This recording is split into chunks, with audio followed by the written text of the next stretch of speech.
Are going to be worried about is the 23 hires that had to be cut, not only this year, but for the next 4 years. Yeah. Is that feasible for Ottawa policing in the city?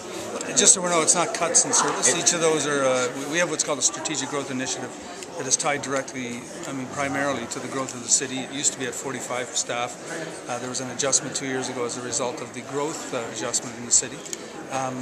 Feasible is one question. It'll have an impact because for us it is typically about expanding services. Every year we sit down and go through our priorities. Last year, for example, we talked about victims, we talked about sex assault units, we talked about mental health, we talked about frontline policing. So not growing means that we won't be able to put resources into those locations over the next 4 years. But we won't jeopardize public safety. We'll ensure that we have people in the right places doing the right things. How crippling is it to have to deal with not a 2.5% over the next 4 years, especially when it's being eaten up by compensation and increments? Well, that is, the reality of policing in the province of Ontario is that salaries eat up a lot of our budgets, increments. If you look at most recently the OPP contract, 5% increase on January 1st of this year. If other police services fall in line with that, we can anticipate arbitrator rulings will fall in line with that. So it's always a challenge for us. Probably the biggest challenge in emergency services in the province has been salary increases, so it's always a challenge. How do you feel about the 2.5%, sir? How do you feel about that? Can we do 2.5 over the next? We'll do 2.5 over this year. No, we'll do 2.5 as directed by the board each and every year.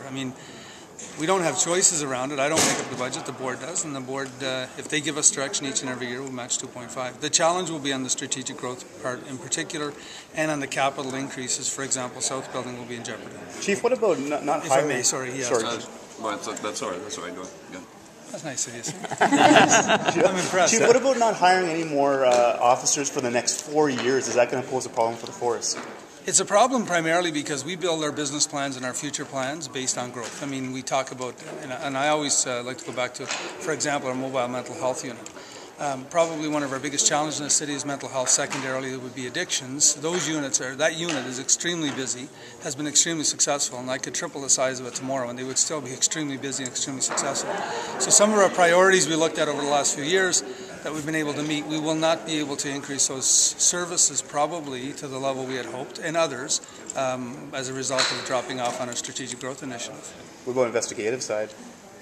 Look, our goal, and we've said it for 3 years since I've been here, our goal is to increase solvency, and so we'll continue to tackle that. We may have to be a little more ingenious than we have to otherwise, but typically you want to throw people at some of those major crimes and people at some of those challenges. We'll just have to review this again. What's it going to be not be able to get into buildings like the South Division building and the capital projects? Yeah, the South building for us is a pressure, primarily because there's a bit of plan around that. The bridge is built would allow us to certainly provide a service differently in the south part of the city, both on Riverside, South Manotick, and certainly in South Barrhaven.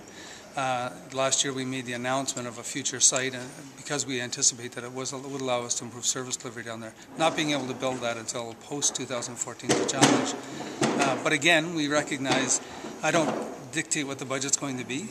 We'll follow direction and we'll move forward. Would you say that the protection that people will get in Ottawa from you will be less adequate during the next 4 years? We will not reduce the service we provide to our community when it comes to priority in particular.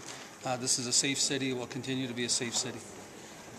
Chief, some people have said that because of budget pressures, there could be jobs that are now staffed by active officers that could be switched in the future to civilians. Do you think that's possible? Is that something? We've done a review in the last 3 years through our strategic deployment review. In particular, looked at who we have in civilians, who we haven't sworn. Because we're the nation's capital, it's difficult to move some positions to civilian because you lose capacity when it comes to hundreds of events we have. You need sworn officers to be able to deploy to those events. We've reviewed this. I think it's probably been reviewed in the last decade at least 3 times. I think we are at the right percentage. I don't think that'll change. If it does, it won't change dramatically. Are job cutbacks a possibility? I know you announced that earlier this year, that because we have so many officers that go to federal events, we should get money from the federal government. Yeah, we did. Yearly, an annual? No, the city received $10 million over 5 years to assist in paying them for what they've been providing us with. And a special thanks out to the federal government, as they hadn't done that for anyone else. Sorry. Would job cutbacks, job suppression, be in the books if unavailable? 2013 will be a real challenge for us. We see vacancy pattern or vacancies having to be around unless we see a change, and that's possible always in revenue streams, et cetera. But we're certainly, 2013 is a challenge for us. Each and every year, when more of your money becomes part of salaries, you become less likely to be able to cut from other areas, and we're going to see that. We're at 84% today come from human salaries, people. If we're at 86 or 87, you'll have to run vacancies at some point in time to start being able to meet your budget numbers. In 2013, that's the discussions we're having now. What's the best thing you can do to increase revenues? You know, that's a great question. I probably, you know, in the city you have the ability to increase fee structures, right? We don't have that ability. We don't actually have a fee structure for very many things. Maybe we'll have some discussions around collision reporting centers that some cities have gone to that have allowed for increased revenues. So we have to be pretty ingenious, I think, to look at this. But we've been looking for about a year, and I think that's the discussion we'll have over the next 6 months. More ticketing on the way. Sorry? More ticketing on the way. Just so we're clear, we don't run a business that makes money off tickets. Our service doesn't get a nickel of ticket money. We'll continue to do the job we do, and my job is not to go out doing traffic enforcement to increase our revenues. What about increased fees for private parking site construction? Well, see, that's under that would be pay duties. We receive an admin fee, and you saw a $300,000 increase in there.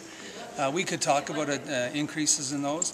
Remember, a lot of the pay duties that are out there, for example, road construction, end up back at the taxpayers' pockets somewhere down the road because they're funded a lot of times by infrastructure money, either federally, provincially, or municipally. I do have to go to a council meeting. I can't be late for them. I apologize. Thanks. Thank you. Thank you, Chief.